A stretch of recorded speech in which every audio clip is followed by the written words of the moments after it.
Rakernas PKI 7 Agustus sampai 16 Agustus 1945. Tanggal 10 Juli sampai 14 Juli 1945 dibahas rancangan Undang-Undang Dasar. Setelah selesai dibahas, maka sidang kedua BPPKI telah selesai.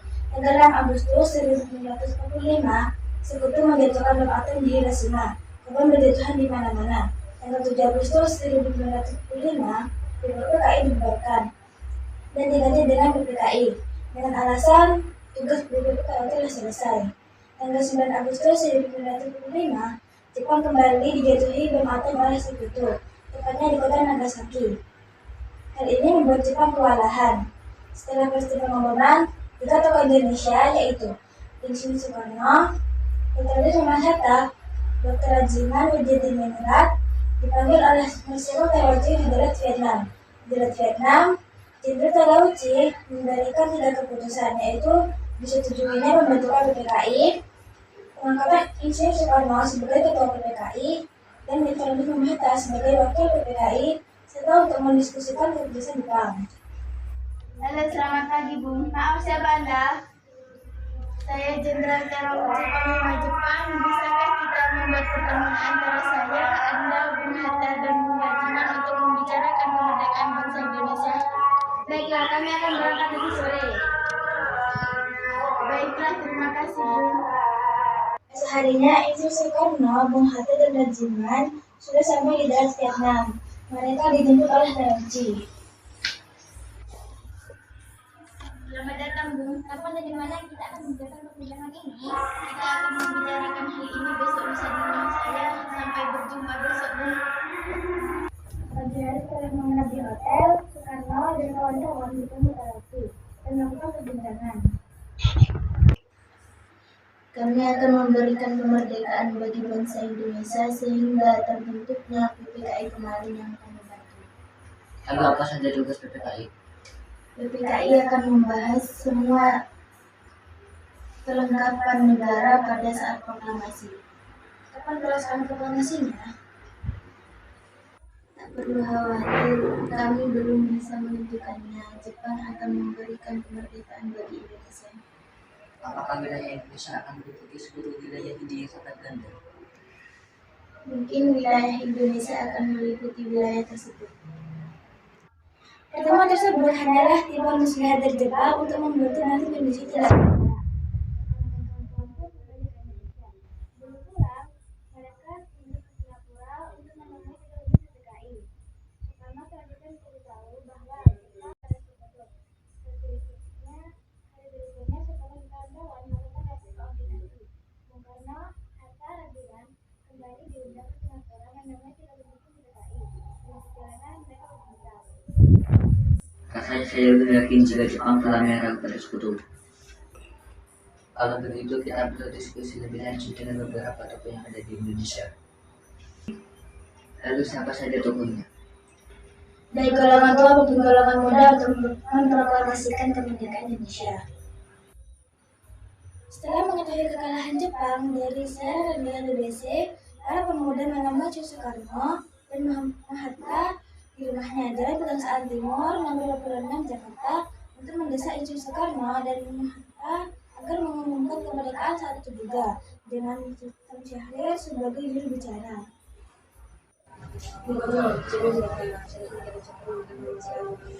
Tidak bisa begitu saja memproklamasikan kemerdekaan, kita harus menjalankannya dengan PPKI.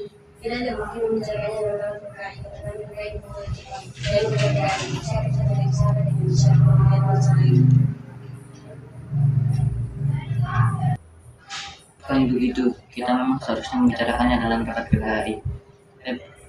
PPKI adalah badan yang bertugas membicarakan kemerdekaan.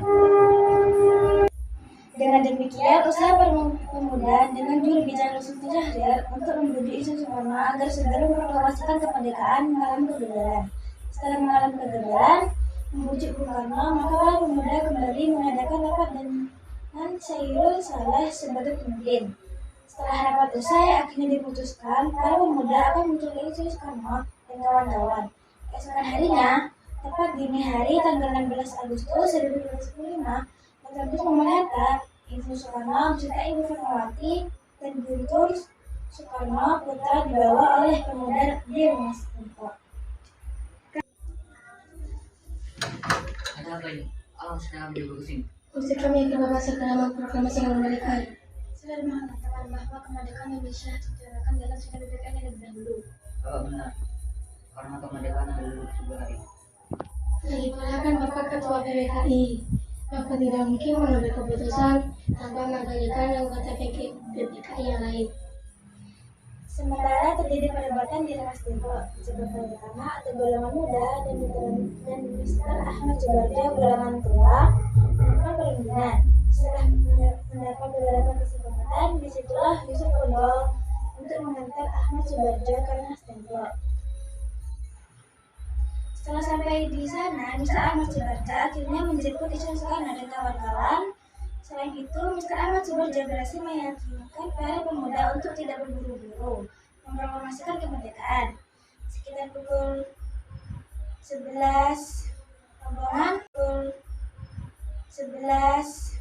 rombongan Isu Soekarno sampai Jakarta untuk sesaat pulang ke tempat masing-masing. Lalu langsung menuju rumah Laksamana Maeda untuk menuliskan naskah proklamasi.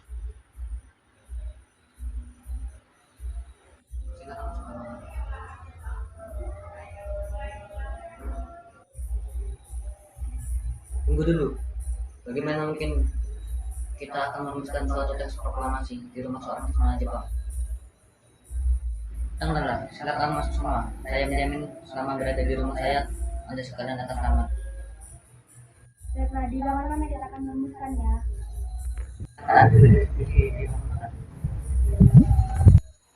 Dengan memegang kata dan berpoin, perundingan yang dilakukan antara golongan muda dan golongan tua itu berjalan lancar. Bagaimana kalau kita mengambil dari rumusan dulu PKI dengan arti kami bangsa Indonesia dan hari ini menyatakan kemerdekaan Indonesia?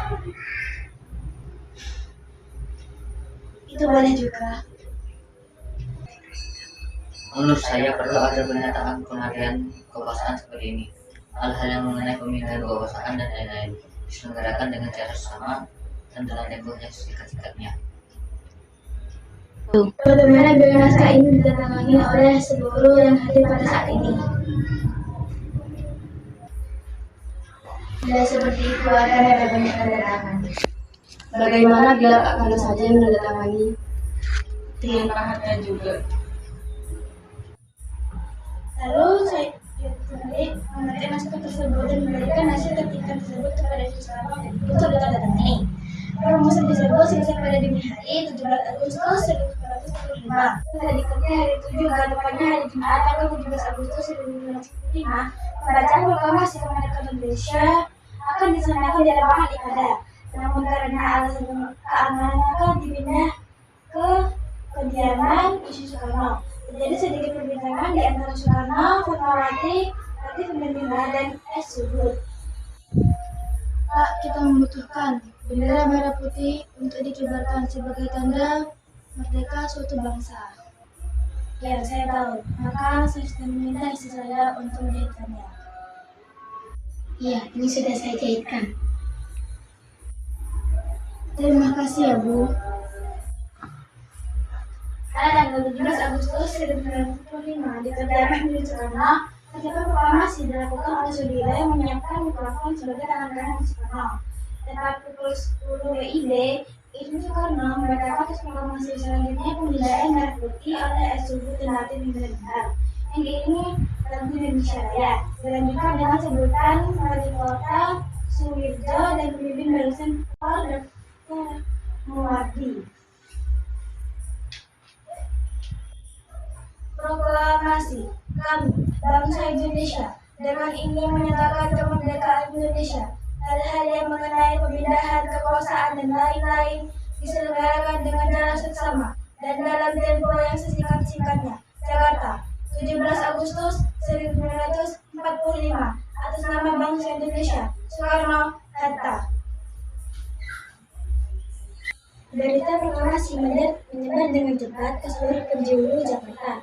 Setelah itu, teks sampai ke tangan kepala bagian radio Damai dan B dan pemerintah F. Rus atau Marcos.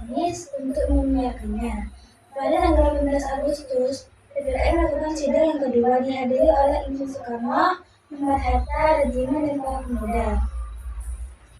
Assalamualaikum warahmatullahi wabarakatuh. Waalaikumsalam warahmatullahi wabarakatuh. Untuk pertemuan sidang BPKI ini menentukan tentang Indonesia Raya.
Di sini kita akan membahas Undang-Undang Dasar 1945 yang dijadikan sebagai dasar negara, memilih presiden dan wakil presiden, serta membentuk KNIP atau Komite Nasional Indonesia Pusat untuk membantu pekerjaan presiden sehari-hari. Dan kali ini merdeka. Peristiwa sidang PKI itu begitu berharga. Peristiwa ini telah mengubah segala sendi kehidupan bangsa Indonesia. Peristiwa proklamasi kemerdekaan telah menjadi momentum puncak perjuangan bangsa Indonesia.